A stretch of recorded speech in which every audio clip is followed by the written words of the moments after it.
Assalamualaikum warahmatullahi wabarakatuh.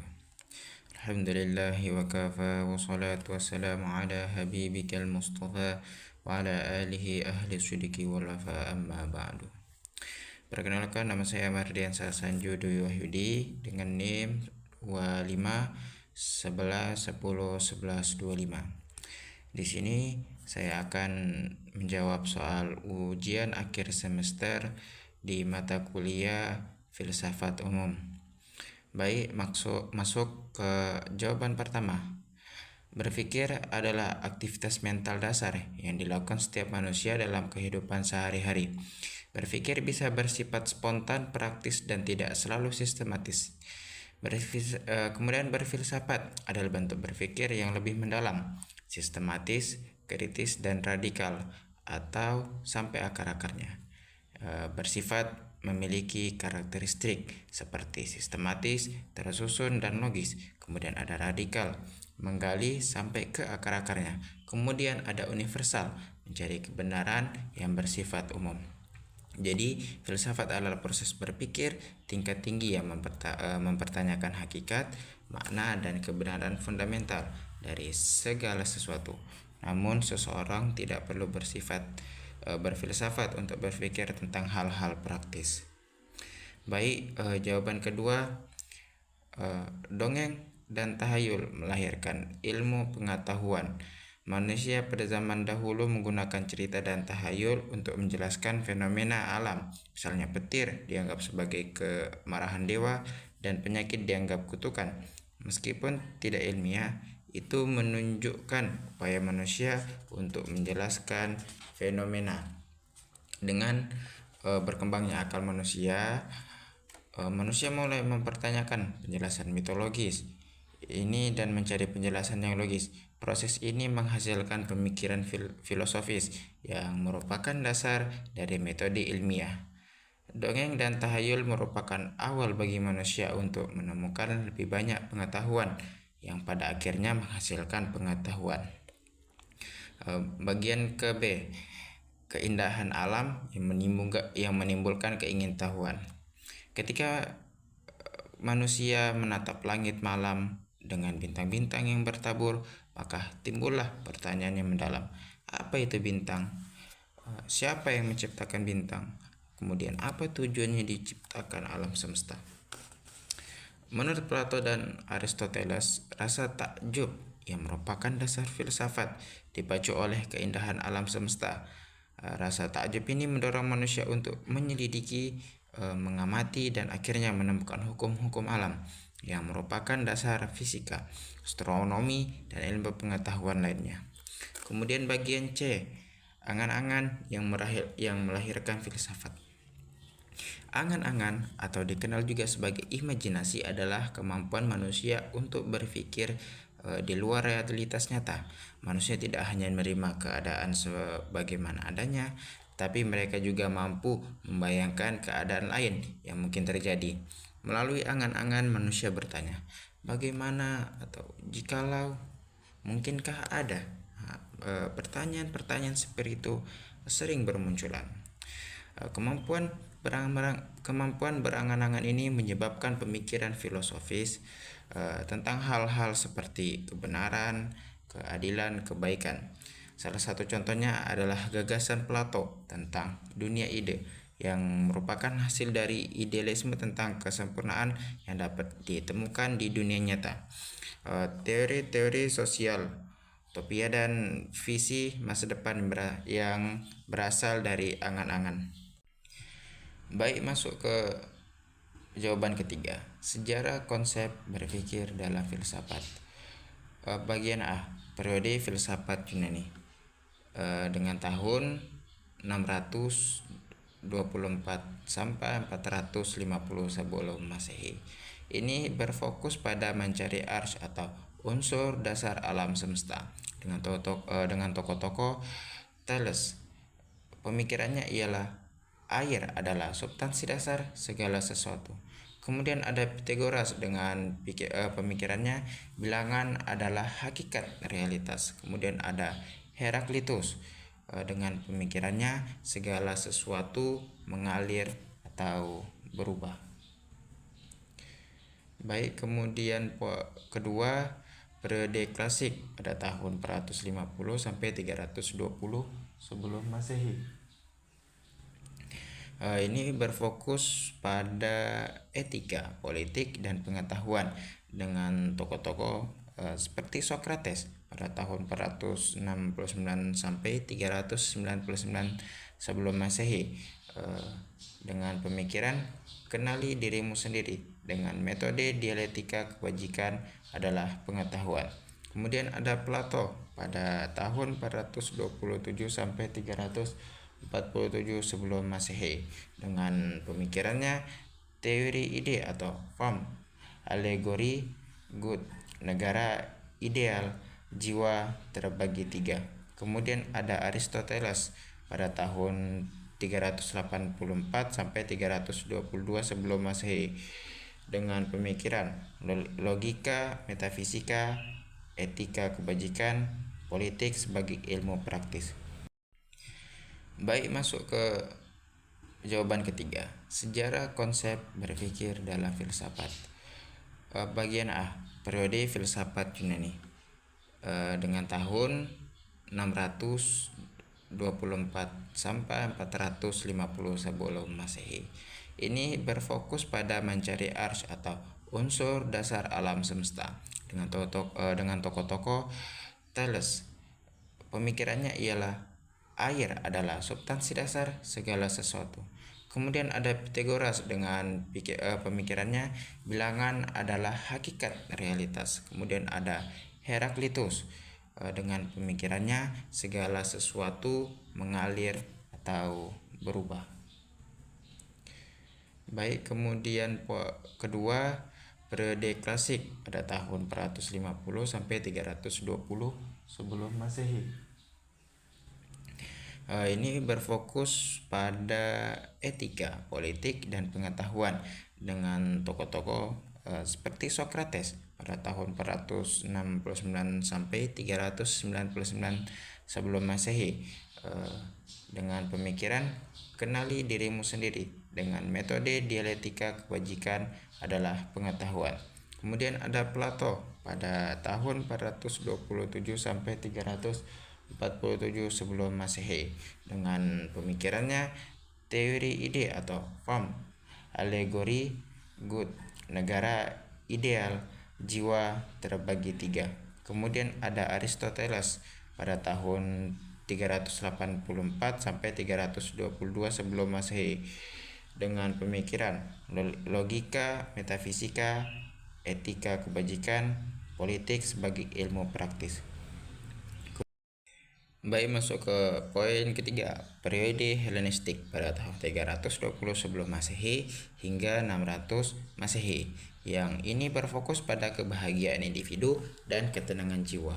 Adapun tokoh-tokohnya seperti Epikuros dengan pemikiran hedonisme, mencari kesenangan sederhana. Kemudian ada Zeno dengan pemikiran stalkisme, yaitu hidup sesuai alam dan logos. Kemudian ada Plotinus dengan pemikiran Neoplatonisme, yaitu emanasi dari yang satu.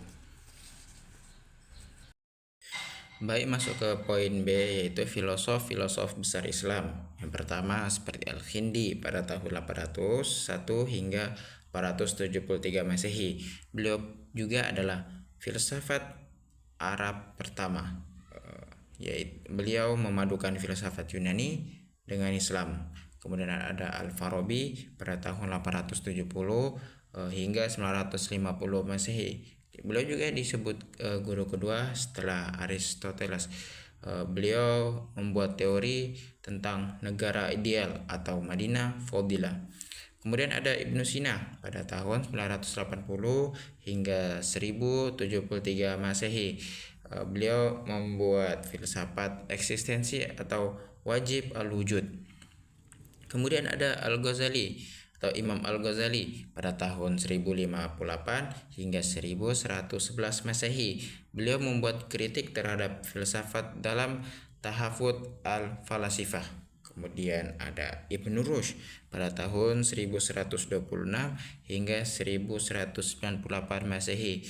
Beliau membuat pembelaan terhadap filsafat yaitu Tahafut. Kemudian ada Ibnu Khaldun pada tahun 1332 hingga 400 Masehi.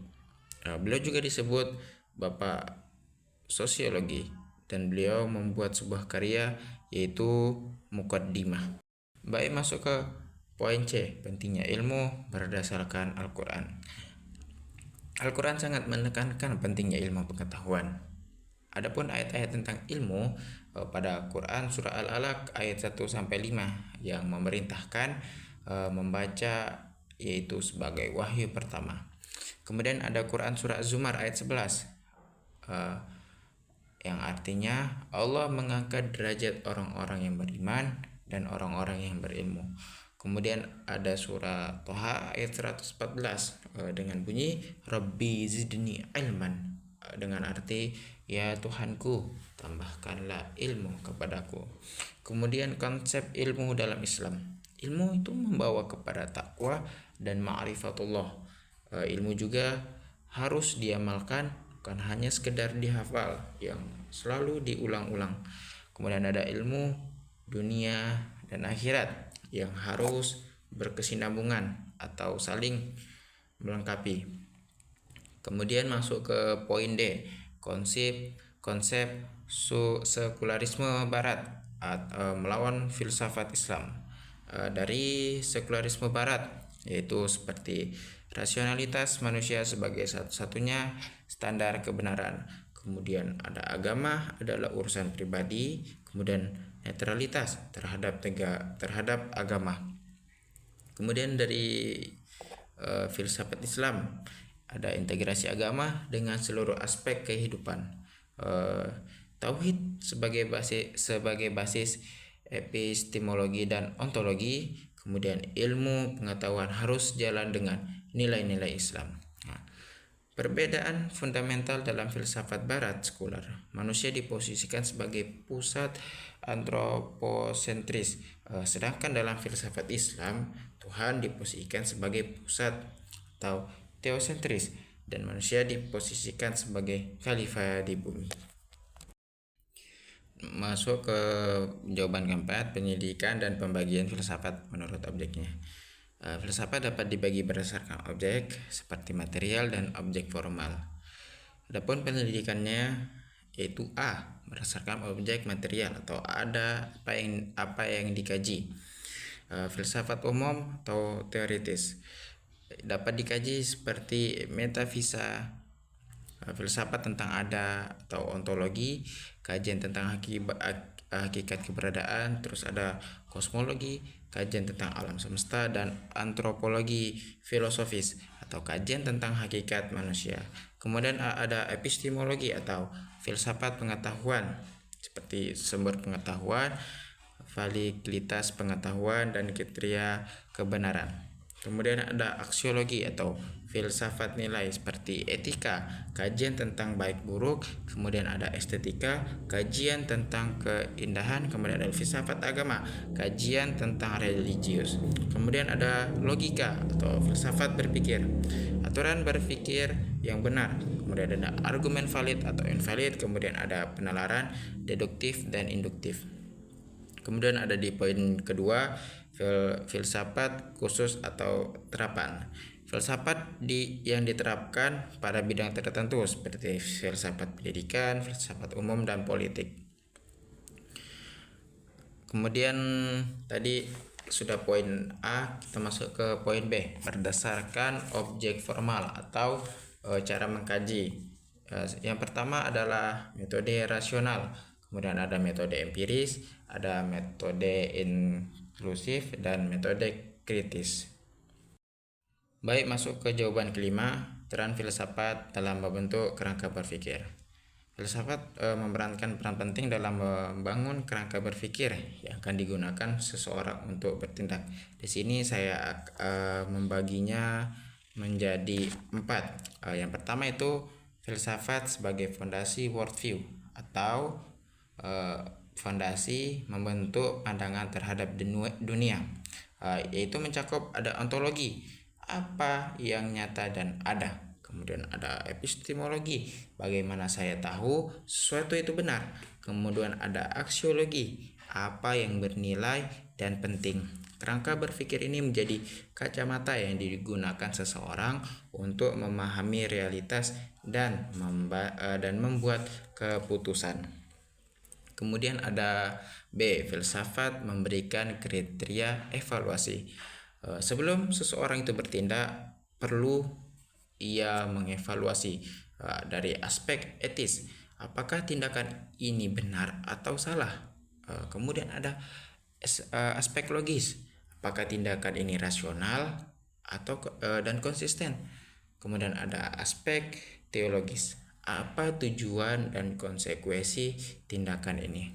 Teori-teori etika seperti deontologi, etika kebajikan, dan logika argumentasi memberikan kerangka untuk evaluasi. Kemudian ada filsafat mencegah tindakan impulsif seperti refleksi, yaitu merenungkan sebelum bertindak. Ada kritis, mempertanyakan asumsi dan motivasi. Sebagai contoh, seseorang yang menggunakan pendekatan filsafat akan bertanya, apa makna kesuksesan bagi saya?